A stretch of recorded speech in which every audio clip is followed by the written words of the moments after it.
नमस्ते। चलिए एक ऐसी दुनिया की कल्पना करते हैं जहां टेक्नोलॉजी हर किसी के लिए हर रुकावट को खत्म कर देती है।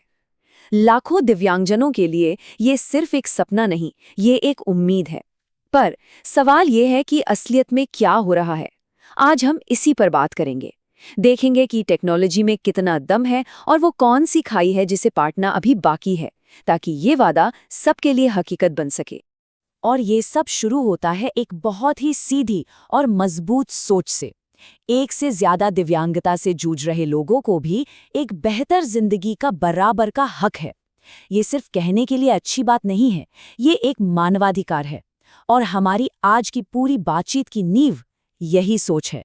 तो सवाल ये उठता है कि इस अधिकार को असलियत में कैसे बदला जाए। पूरी तस्वीर को समझने के लिए चलिए पहले उस सिस्टम को देखते हैं, उस बुनियाद को देखते हैं जो भारत में पहले से काम कर रही है।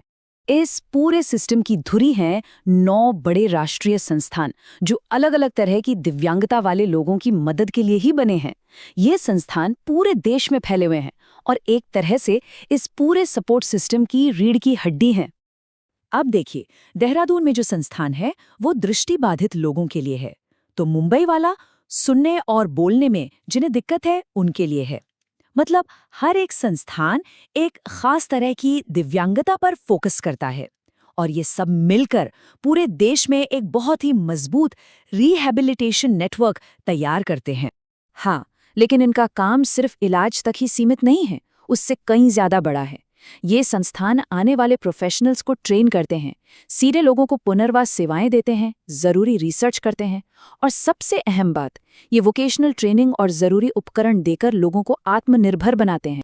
और बस यहीं पर टेक्नोलॉजी एक असली गेम चेंजर बनकर सामने आती है। ये सिर्फ एक सुविधा नहीं है, ये बराबरी लाने का एक बहुत ही पावरफुल टूल है। चलिए कुछ असली दुनिया के उदाहरणों से इसे समझते हैं। जरा सोचिए इसके बारे में।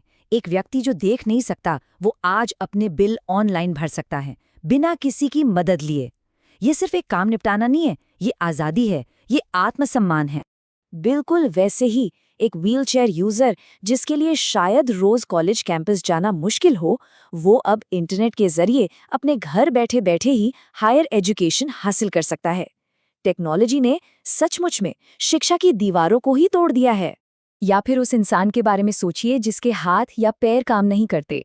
आज वो सिर्फ अपनी आवाज से वॉइस रिकग्निशन सॉफ्टवेयर के जरिए कंप्यूटर चला सकता है और किसी भी दफ्तर में काम कर सकता है। सोचिए उसकी आवाज ही उसका टूल बन जाती है। और एक और उदाहरण लेते हैं। एक व्यक्ति जो सुन नहीं सकता, वो ऑनलाइन वीडियोस में क्लोज्ड कैप्शन यानी सबटाइटल्स की मदद से कोई भी नई चीज सीख सकता है। ये दिखाता है कि कैसे एक छोटा सा फीचर जिसे हम शायद ध्यान भी ना दें, किसी के लिए ज्ञान की पूरी दुनिया खोल सकता है। ये सारे उदाहरण सुनकर वाकई एक उम्मीद जगती है ना?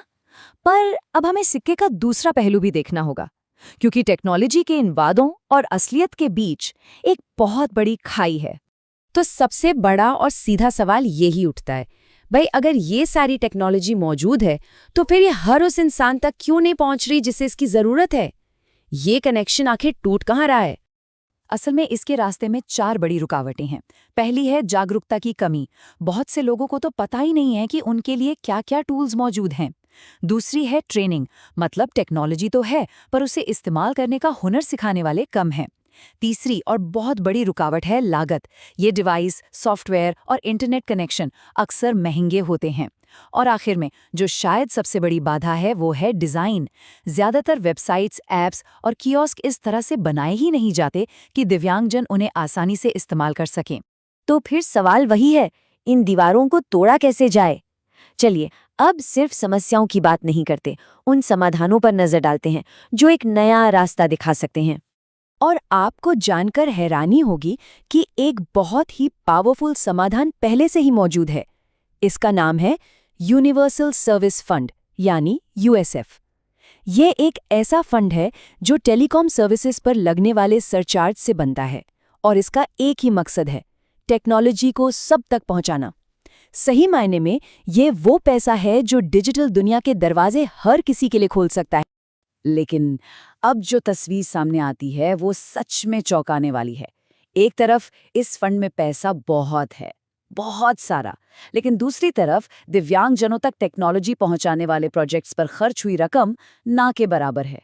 मतलब साफ है, पैसा तो है, पर जहां उसकी सबसे ज्यादा जरूरत है वहां तक पहुंच ही नहीं रहा। तो इस खाई को भरने के लिए क्या किया जा सकता है? कुछ बहुत ही साफ और जरूरी कदम उठाने होंगे। पहला, लोगों को ये बताना होगा कि यूएसएफ से दिव्यांगता से जुड़े प्रोजेक्ट्स के लिए पैसा मिल सकता है। दूसरा, जो संस्थाएं मदद करना चाहती हैं, उन्हें फंड हासिल करने के ब्यूरोक्रेटिक चक्करों से निकलने में मदद करनी होगी। तीसरा, जो भी लोग टेक्नोलॉजी बनाते हैं, उनके लिए एक्सेसिबिलिटी की ट्रेनिंग को जरूरी बनाना होगा। और आखिर में, देश के बजट में एक्सेसिबिलिटी को एक प्राथमिकता देनी होगी। और अंत में, हम सब इस एक सबसे जरूरी सवाल पर आकर खड़े हो जाते हैं। टेक्नोलॉजी ने दरवाजे तो खोल दिए हैं, पर सवाल ये है कि क्या हम सब मिलकर ये पक्का करेंगे कि हर कोई उस दरवाजे से अंदर आ सके? असली चुनौती और असली काम तो यही है।